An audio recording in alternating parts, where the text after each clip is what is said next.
Il s'agit aussi de répondre à une réalité, parce qu'on a légèrement augmenté la capacité d'accueil. C'est que la commune de Petit-Canal est l'une des rares communes de Guadeloupe qui voit sa population augmenter.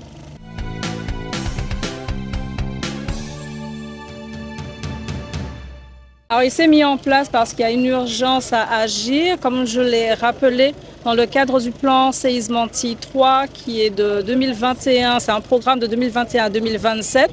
2 écoles de Petit-Canal ont été identifiées en risque inacceptable, risque sismique inacceptable. Et donc, du coup, pour nous, il était important de regrouper les écoles, enfin les élèves, du coup, sur ce site de Cornette. Exactement, donc après c'est un travail qui a été longuement partagé avec les services de l'État et notamment les équipes du rectorat qui n'ont qu'une hâte, c'est de voir mettre en place ce groupe scolaire.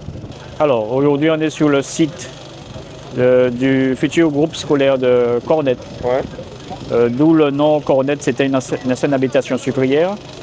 Fait partie encore aussi des terres qui étaient à l'époque, aujourd'hui c'est communal, mais à l'époque c'était piloté par Duval, les habitations Duval et Beauport et Cluny. Donc c'est des terres, c'est de la bonne terre agricole comme on dit. Mais aujourd'hui c'est passé en zone urbaine parce que l'extension de la ville a besoin d'équipements, a besoin d'écoles, a besoin de collèges, a besoin d'autres équipements.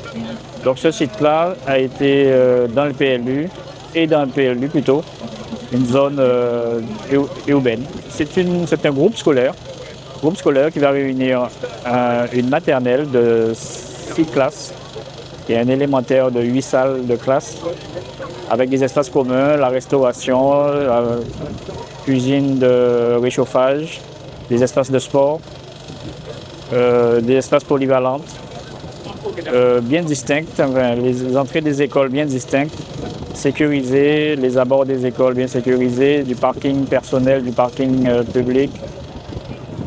Donc c'est un ensemble, c'est un programme qui a été monté à l'époque par le rectorat de Guadeloupe. Donc on a suivi au plus près ces éléments. Alors le coût, il est d'un peu plus de 10 millions d'euros. Et comme je l'ai rappelé, avec un plan de financement qui est soutenable, en tout cas pour les finances de la commune de Petit-Canal. Au-delà de sécuriser les enfants dans leur cadre d'apprentissage, il s'agit aussi de répondre à une réalité, parce qu'on a légèrement augmenté la capacité d'accueil. C'est que la commune de Petit-Canal est l'une des rares communes de Guadeloupe qui voit sa population augmenter.